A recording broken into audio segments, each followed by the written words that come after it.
I got to ask the question, though. I know Lucy pulls the ball away, but how was the snap? Oh, wow. That was good. Laces were out, so the hold was pretty good, too. There's just all sorts of Einhorn and Finkel references these last 2 weeks. But, I mean, Schaefer, I mean, we kind of have to get cut right through it, because if special teams was at least serviceable, how good do you think this football team could be? I think that it opens up a different version of the football team. I mean, I don't know that you'll ever get Marcus Satterfield to say that he has to call plays a specific way because he doesn't know if they can get 3 points in areas of the field. He's not going to say that, but there's no way that isn't, Right. on the back of his mind. And then you have days like Saturday where, okay, Nebraska's first possession in the arena, you had the 3 straight passes, and, everyone's grumbling about the lack of run game following like the 31-yard reverse that you have to trick up your run game to get run game, but we're going to complain that they don't run enough. And so then the next time they run the ball 3 straight times in that area and they don't get the 10 yards. And so you get the 4th and 1 and the false start. And so you have the same result. So it's, I find myself fascinated by how we get into play call conversations all the time when it's not really just like, well, did they execute what was out there? Were there guys open that were missed? Was there lanes that didn't get, filled or run blocks that didn't occur? So we hyper focus on the end result, and we don't think about what happens to create those results. So I just, all of that to say, if you reliably knew that you could get 3 points every time that you were inside the opponent's 40-yard line, or not even, let's say 80% of the time you were in the opponent's 40-yard line, I think they would be able to call things differently. I think they would be able to run things differently. I think there would be maybe a little bit more confidence in the overall operation. But before we go too far down just a field goal road, what concerns me is that there are other areas of special teams, in particular, the gunners on the outside are nowhere where they need to be when that ball is in the air for Brian Buschini right now. He cannot punt the ball. Back to that first punt. I'm not even talking about that, Damon. I'm going back to the Illinois game where their gunners are 15, 20 yards away from when that ball is being caught because they are just getting held up at the line of scrimmage. They're not able to get, it's sort of concerning how poor that area has been for them, given the amount of talent and guys that, you may not be a one on the depth. You have the opportunity to compete and play on special teams. You got to go dominate in that area. And so we want to hyper focus on the kicking, and the kicking has been bad, and the snapping has been bad, and the holds have been bad. There's other areas of the special teams where it's like, why does this look like this? Yeah. How are you this far away from the ball? And I'm not even talking about being in the end zone, why he was there. I'm not entirely sure. I'm sure he got blocked into that area. But I'm talking about like when teams are actually able to return the punt, Nebraska's gunners have to be a lot closer to the guy catching the football if you're going to take full advantage of what Brian Buschini can do for you. I mean, he can't get enough hang time right now for how slow they're getting down the field. Your long snapper shouldn't be in this many tackles. He really should. Yeah, Shay, if I had to pick an area, it would definitely be coverage, but not just on the punt teams. I don't love kickoff is scary too. Either. Like every time it doesn't go into the end zone, I start having palpitations. Like I don't feel good about how that's going to go. Yeah, you're sucking the air through your teeth like, I don't know. Yeah. I mean, that's one of the things that it's sort of shocking to me. Like, it's like, thank God our kickers are fast. Yeah, I mean, we can focus on the kicking, and the kicking has been bad, but it's other areas of special teams where there's no discernible explanation for why they're as bad at coverage at times as they are. And if you want to be aggressive with the pop-up kicks, then the kick needs to have a lot of air on it so you can get your guys down there, or your guys have to find other, like, I don't understand it. I really don't. Like that's one of those things where you gave up yards to Illinois that cost you in that game. Yeah, you missed kicks, but you gave up yards too. I mean, Purdue, it didn't hurt you near as bad, but guess what? It's the Big Ten. Everybody but you is good at this. Figure it out. Well, it kind of feels, I mean, to me, it feels like we're talking about some of the things that are a little bit more controllable, right? Like there's a certain point where a kicker just has to make kicks and there's not that much you can do about it. But hey, like, can we get the snap where it needs to be? Can we get the hold down where it needs to be? And then on punt and kick coverage, that feels, at least to me, like a more controllable outcome I agree. than a kicker just making kicks, right? I completely agree with that. I mean, that's why, the frustration should extend just beyond the inability to get 3 points when you're on that side of the field. It's the overall unit it seems like it's gone backwards from last year, and last year wasn't particularly great. So, when we talk about seeing the special teams get fixed, it's not just watching the ball go through the uprights.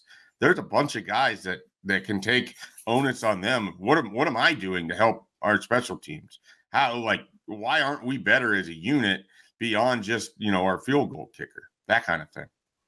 Schaefer, if you're watching, you were talking, excuse me, spit it out, DB. We were talking about run game earlier and how to arrive at it. And listen, I'm as big an Emmett Johnson fan as there is. But I do think there's something to the complementing of each other in terms of how they want to run the ball late. We could just safely say, hey, this has got to be by a committee thing, given kind of how this offense looks situationally and how they want to play the long game. Well, and I do think, just kind of piggybacking off of how you started this, I do think there's a complementary set of skills across those three guys. I think some of the stuff that Ramir can give you, you're not going to get from Dowdell. You're not going to get from Emmett. Some of the stuff Emmett's going to give you, we haven't seen from Dowdell. And sometimes the game flow is absolutely perfect for Dante Dowdell. So I think all three of those guys have to be utilized. The challenge is, figuring out when is the best time to deploy this version versus that version versus that version. And that gets into a really, difficult thing of can EJ Barthel continually pick the right guy or pick the hot hand? Or does Marcus Satterfield's play calling line up with the guy that's on the field right now? When we go to committee, it's easy to say, okay, these guys all have different skills. Let's utilize them in that way. It's a lot harder to see what that looks like in game flow. Like, when is the right time for Dante Dowdell? When is the right time for Emmett Johnson? I thought Emmett Johnson was a big lift for Nebraska in the second half, and I think he has earned more opportunity, but I don't necessarily want that to mean Dante Dowdell goes on the shelf and he's not used anymore. I want them to figure out how they can work all three of these guys in where it feels seamless, but that's a lot more challenging to do than it is to say. So I think they can do it, Schaefer, as long as the guys can diversify a little bit of what they do. Because I don't think Nebraska's good enough yet up front to say, this guy's in the game. This is the tendency. Stop it. Right. So sometimes they may have to, I'm not going to say throw the ball to Dowdell, but let's say you may have to run a screen with him or, put him in a 3-by or do something different. And then in the same, let Emmett Johnson run out of the eye or something like that, just because I think that would help both. I think that would help all the guys too. Yeah, I agree with all of that. And at the same time, they're going to have to continue to kind of dress up their running game. You're going to have to send guys in motion. You're going to have to fake opportunities to the Ja'Cory Barneys and the Jalen Lloyds and the Carter Nelsons and whomever is coming through on those motions. Like, you're going to have to be creative because you're just not able. And I think it's pretty evident. You're just not able to line up and run right at teams and just go, this is what you want to do. Try and stop it. I just don't think Nebraska has that ability. So they're going to have to make teams think, and they're going to have to be creative. And we saw that they can do that. The way that Ja'Cory Barney was used on Saturday was smart. You utilize him and you utilize things that Purdue isn't going to do well. I wish that we could have seen a little bit more Heinrich Harburg in the quarterback run game because I think that would have really opened things up for them as well. But that's all out there. It's just, how do you work that in without taking the ball away from Dylan Raiola? Because the other part of this whole conversation is we're now 5 games in, and it feels like the more often you take the ball from Dylan Raiola, the less effective your offense is. That's so you have to be able to work that all together. Yeah, it's because you want to punish teams late, and let's not act like late October and late November are going to feel like it does now. So maybe that changes the functionality of the passing offense. So I get the fact that Nebraska wants to run it late, but you do have to come to grips with it. May be uncomfortable if your best decision maker isn't making decisions for a little bit of time. Yeah, and how much can you allow that to, like, how many plays in a row can you go without Dylan Raiola being the Okay, primary Dylan, make us a factor on play. your offense? Yeah. And that's really hard, and it's unusual territory for all of us because it's unusual for Nebraska to not have the element of quarterback run game right now, and they don't really have that. I thought Dylan would be a little more comfortable with it than he is, but every time he looks like he's in a situation to run, he does not look comfortable at all. I've been a little surprised by that. Oh, that fourth down, if he doesn't throw that across his body and he just runs for it, like a play like that, that's all he has, in my opinion. That's all he's got to be able to do, once a week. Because not only do those plays break your back, they kind of keep you honest. Flores was the best in the world at doing that. Like, he would just kill your spirits with like the 1 or 2 scrambles a game, and you're like, oh, fudge, we got to see this guy another 3 downs, right? Like, I really think that's all Dylan's got to be willing to do, is that once or twice a game, go get those yards. He did it against Colorado, the 15-yarder. Like, that's it. Yep. And it's like, okay, we're good. Let's go back to the goal. It holds people in place, right? It does. That way they can't go cheat on receivers trying to come back to the ball or anything like that. And I mean, and when they see like 2-man and stuff where it's hard to like pull up scrambling quarterbacks, like those break your back. But people like to play 2-man against Nebraska because Dylan's not he's not going to run it. But we've seen that with, I mean, I know we've heard enough of the Patrick Mahomes comparisons, but that's exactly what we're talking about, right? There's like twice a game Patrick Mahomes runs for 8 yards. He did it to the Chargers. He did it to scramble on 3rd and 6, and it's like, what was it? I think he's done it to the league at this point. Like, everybody's seen it up close and personal. I mean, when I think about the Super Bowl, I don't think about the passes that he made. I think about like 2 or 3 runs where it's like, oh my God, they had everything else right. Yeah. Like that's that element where, maybe it's a freshman thing, maybe it's they've told him, hey, under no circumstances take a hit like you did on the Colorado run. I would definitely keep that guy out of harm's way. Like, I think there may have been. I think when I'm just saying. I think when he had that 15-yarder against Colorado, he took a little bit of a lick. And they were like, hey, don't do that anymore. But he does. He is pretty tough though. Like, he's a big kid. Yeah. But anyway, sorry, Schaefer. We were just. Sorry, there wasn't a question anywhere in there, Schaefer. Do you care to comment? I think he is a big kid. I agree. He's a great big boy. Hey, Schaefer, I'm not going to ask you the defensive MVP, but John Bullock. Yeah. Who's the next best complementary piece to accentuate Bullock's level of play, in your opinion?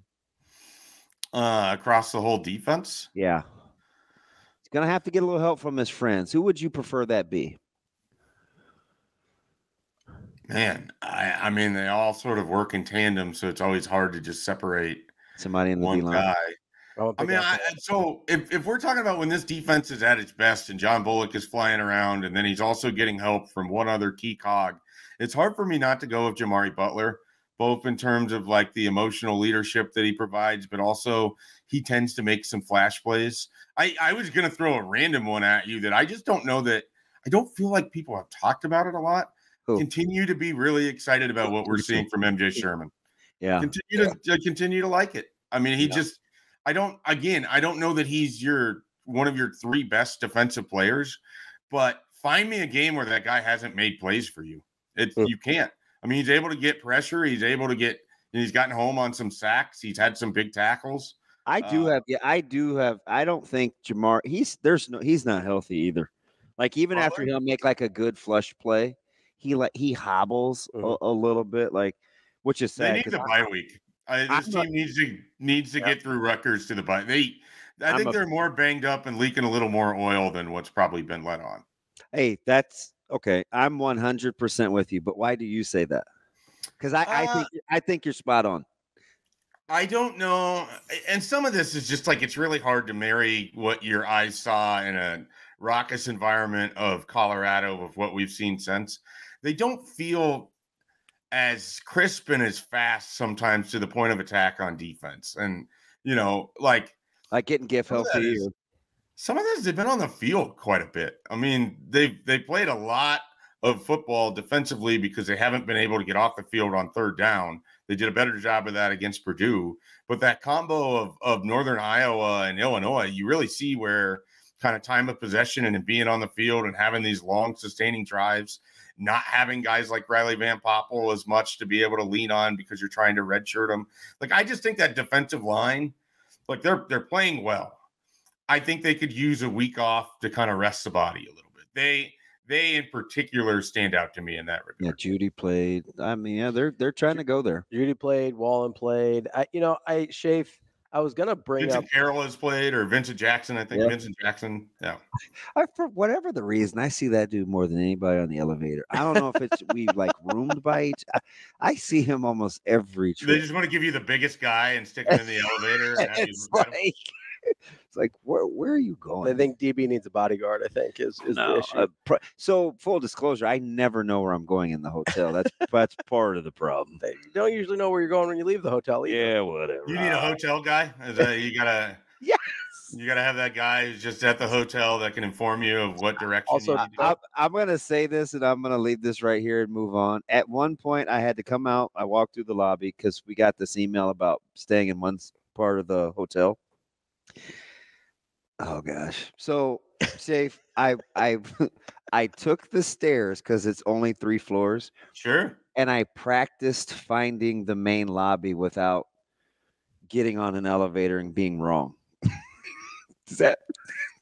Practice makes perfect. Like, I had look, Friday's a walkthrough day. You gotta practice. I did a demo of walking around an hotel. I was like, oh boy, if I'm wrong, at least I got the stairs. Did you do a demo on like which stadium to get to? All right, we're over. No, we're moving on. All right, I'm just making sure. Hey, so Mike J, let me ask you something about is Nebraska going to have a good problem or a problem when it comes back to getting the secondary back all the way healthy? I think they're going to have a good problem. I think they have a lot of depth. I think they have some pieces you can mix and match.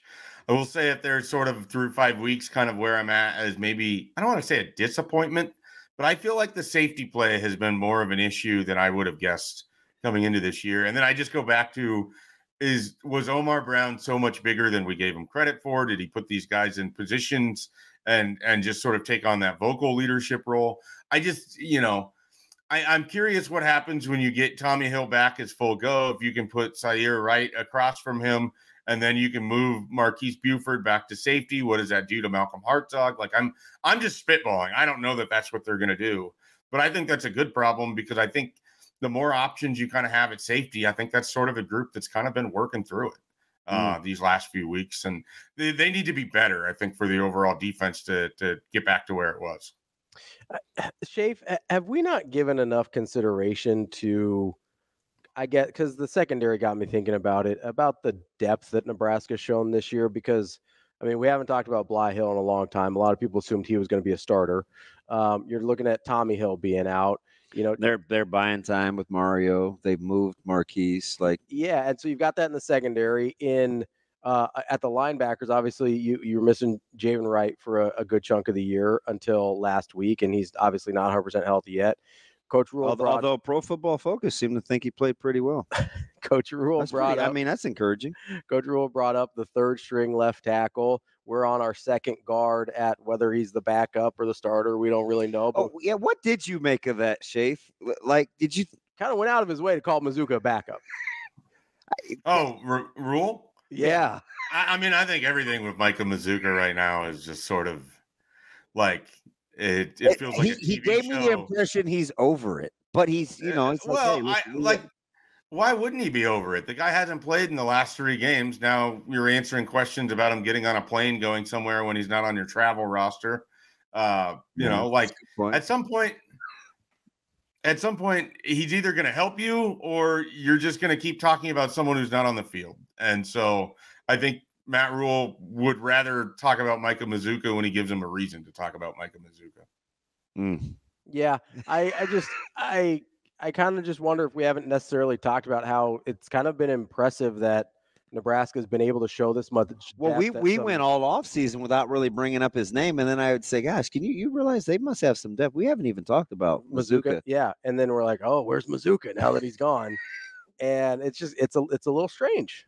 And apparently Coach Rule thinks it is. Well, and it goes back to what they hope to do in that first game. They want to be able to flood the bench. They want to build the roster. so that you're got a really deep middle. So if a guy's out, you can call on the next guy and you don't have a drop off in play. I mean, they want to be a deep team. They want to build depth throughout. They want to get guys into games when it makes sense. And, Jeremiah Charles, I think, is a great example. You got playing time on Saturday. He's a guy that now you can feel more comfortable going to if you need him. I find these things good. I find their ability to build depth good. You don't have to rely on the same people, and then we don't have to have the, oh no, so-and-so's out for the next 2 weeks. What is Nebraska going to do? Well, when we talk about next man up, this is always what you want to get to. So it feels like they're inching closer and closer to everybody's dream with that. That's Mike Schaefer, Husker 24/7. Schaefer, we appreciate the time as always. We'll talk to you again soon.